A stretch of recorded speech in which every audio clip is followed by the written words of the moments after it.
Small businesses are at the heart of the U.S. economy. Here at Nurture Small Business Podcast, we're dedicated to seeing our small business owners succeed. I am your host, Denise Cagan, president of DCA Virtual Business Support. If you like what you hear on today's podcast, please share it. You have my gratitude for doing so. Although representing roughly 5% of the population, a recent study showed that as many as 23% of entrepreneurs are diagnosed with or show ADHD traits. That's a huge overrepresentation. Today, I have with me Elle O'Flaherty, who is going to be talking about these things. She is the founder of Interlace Solutions Coaching. Welcome to the show. Thank you so much for having me. It's a real pleasure. Absolutely. So first off, I kind of know what ADHD, but what actually is that acronym stand for? Well, so it's a terrible name. I'm going to say that first. It stands for Attention Deficit Hyperactivity Disorder. What it implies is that ADHD folks have a lack of attention, but really we have situationally variable attention. So if our brains are interest-based. So if something is interesting, we lock on and can hyper-focus for hours. If something isn't interesting to our brain, then that's when we start having some challenges. Wow. Okay. So lots of brain science going on there. And you've created a business model around a lot of that. Not entirely, it sounds like, but you do some coaching and leadership coaching, career coaching. You're an ICF accredited executive coach as well. So tell me a little bit about your business and how you got into doing what you're doing. Absolutely.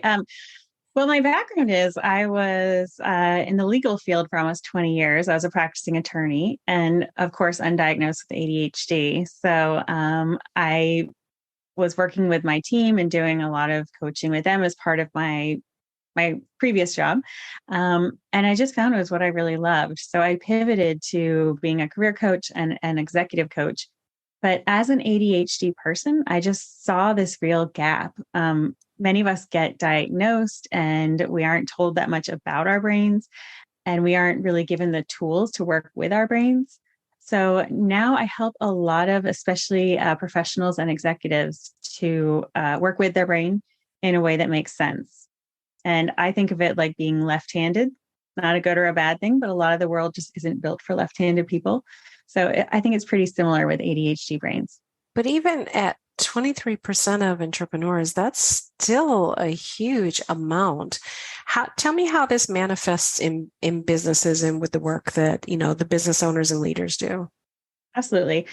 Well, many things come with ADHD. It's not just about attention. It's also, our brains are much more keyed towards action. And we tend to have less risk aversion. So we like to act. We don't worry as much about the risks, which sounds a lot like, entrepreneurs and small business owners. And so we're well suited to it. We're also very creative. We tend to be able to solve problems. So all of these things make for very successful entrepreneurs with the right supports. And it's interesting because we think of entrepreneurs like opening sort of a traditional business often. But about a quarter of attorneys are also ADHD. And, many attorneys, of course, go on to open their own practices or be a solo practitioner. So we're really well suited for this kind of work. And we're great at coming up with new ideas and workarounds, which everyone in small business knows those things come up. And so it can be really great. The challenge sometimes is the admin side of things, sort of the nitty gritty that keeps things going. And if we are, for instance, in startups, the challenge can be working with other folks who aren't as used to the ADHD brain.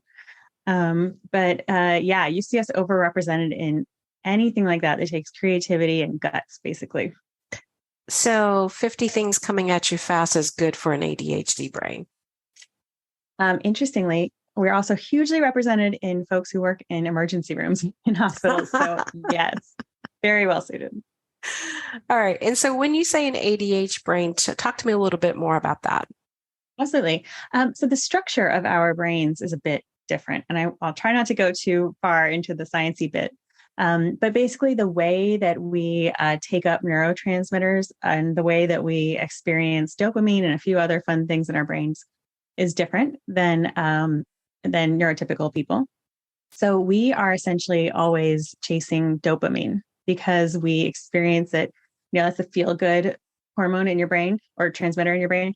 And so we don't feel it as much as neurotypical people. So we're really looking for like that exciting thing that gives our brain a bang. That's very interesting.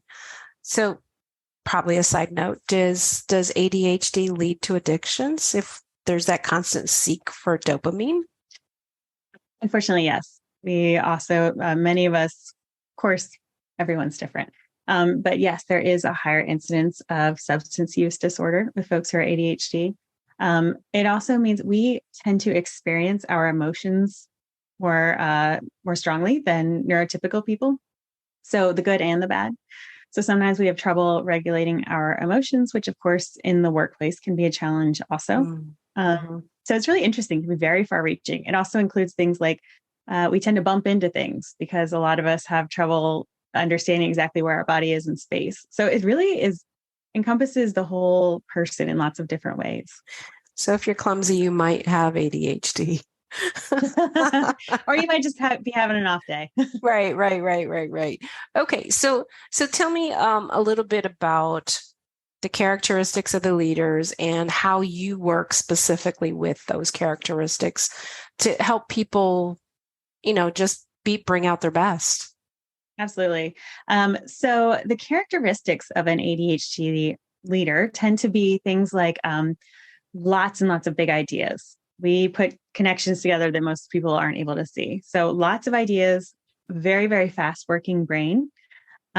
We get really excited about new things. And so very enthusiastic, often very positive, which can all be great things. And so some famous people, for instance, that we believe may have been ADHD include Albert Einstein, Thomas Edison, lots of inventors that everyone knows about. So plenty of famous people have had this, and it's a huge, huge benefit. But on the other end, if you've ever seen a picture of Albert Einstein's office, bit of a mess.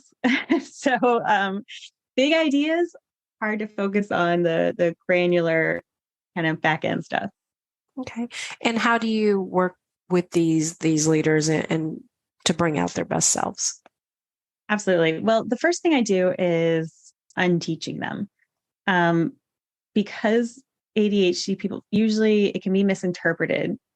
Folks who are ADHD, neurotypical people, sometimes misinterpret it as being lazy or irresponsible. And by the time the average ADHD person is 14, they've received an additional 20,000 negative messages about themselves. So a lot in the beginning is focusing on their strengths and unlearning some of this sort of negative self-talk that they've internalized. Then it's also helping with lots of supportive tools and systems. So for instance, if a person is having trouble structuring their day, having trouble getting started in the morning, organization, all sorts of things. And also for folks who are in these leadership positions, understanding how to communicate with folks of every brain type and personality so that it's, you lose some of that friction in your team. So it sounds like if you're a woman and we get a ton of extra negative messages at growing up and ADHD, you might have a double whammy there. Absolutely. Women, people of color, folks who have outward disabilities, anyone in these groups, absolutely. It can be, by the time most people come to me, they've been traumatized, honestly, and they have the most horrible self-talk that you can imagine. So tell me about your background. I know you told me a little bit about, you were in the law field and that you were also diagnosed here. Tell me about your background in learning about all of this brain science. Well, so to be a certified ADHD coach, to be any kind of a coach, most people seek out International Coaching Federation certification. Being an ADHD coach is a specific kind of coaching. So I've been trained in other types as well. And then it usually takes between 18 months and 2 years to be fully certified in ADHD. It's really extensive. It's, hours and hours of coursework every week. So I've been learning along the way. I also am very interested in propping up this community and helping other people understand us. So I work with a professor, a research partner, and we give presentations and write about some of the different ways that ADHD impacts. So I know it's a hard pivot from being an attorney, but it's really my passion. So I read everything I can get my hands on, basically. Okay. So can you give me an example, a success story, obviously without telling us who the person is, but can you give us a success story so we have an idea of how this works? So I had one client who was in the C-suite, and they were in a position where they were being undervalued, and they were having miscommunications and difficulties with their colleagues. And so we started working on two different areas. One was helping them to be more productive, so that their colleagues could see their value and see their outcome, and communicating some of that value and productivity. So we worked on that with sort of their daily schedule and some of those supports. At the same time, we started reimagining their career because it became apparent that this was just not a supportive and healthy work environment for them. So this person felt really trapped. Again, that negative messaging can make people think that they aren't qualified for other positions or that they can't pivot. And I encourage them. There's really useful networking tools, for instance, that I teach people. And this person I requested that they reach out to two people each week, and they happened to reach out to someone, which led to a pretty major C-suite job for a very well-known organization that you would definitely know.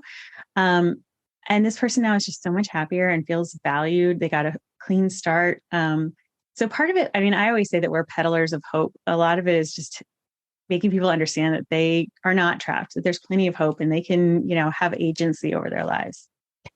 And so do you do most of your work with individuals or within companies? Good questions. I do both. And so right now I've had quite a few clients from some big law firms that have hired me to help because of this overrepresentation with lawyers, for instance, and because their work is so, billable hours, like this hard metrics, you either you do it or you don't.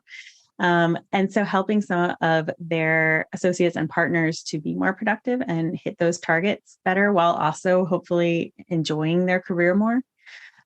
So I work a lot with individuals, and I also work with organizations. But one of my passions is really, I do a lot of professional speaking because I want to get this message out there. Most people just don't know much about ADHD.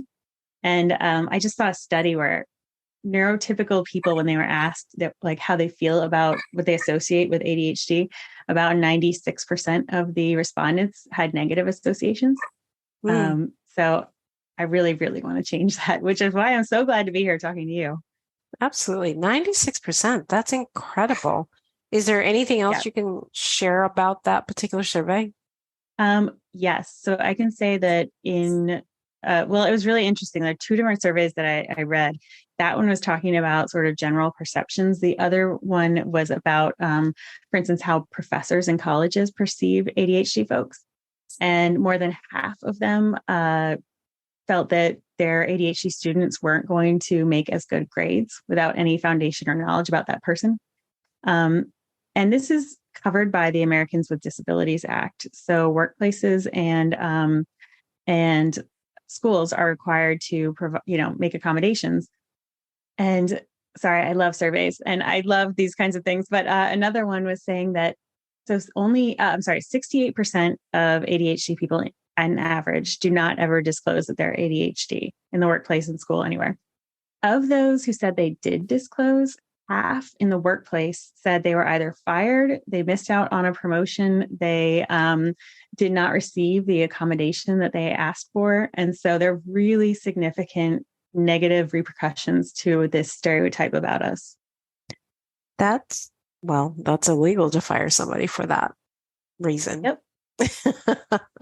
Especially if they have the skills. Now, I do know with, hyper small businesses under a certain size that they aren't required by law to make accommodations. I don't remember. I think it may vary by state even, but, very small, micro businesses, because it can be a financial hardship, aren't always required to. But generally, once you start getting like million and over, those companies are required to make accommodations. So that's fascinating. You were going to say? Yeah, it's terrible. And it's interesting because if you can get folks interested and engaged and basically create an environment where they can thrive, like these are your rock stars. These are the people who, when we're hyper-focused, we do not notice time passing by, and we are unbelievably productive. So these are people who might have like a 12-hour day where they finish as much work as someone else would do in 2 or 3 weeks.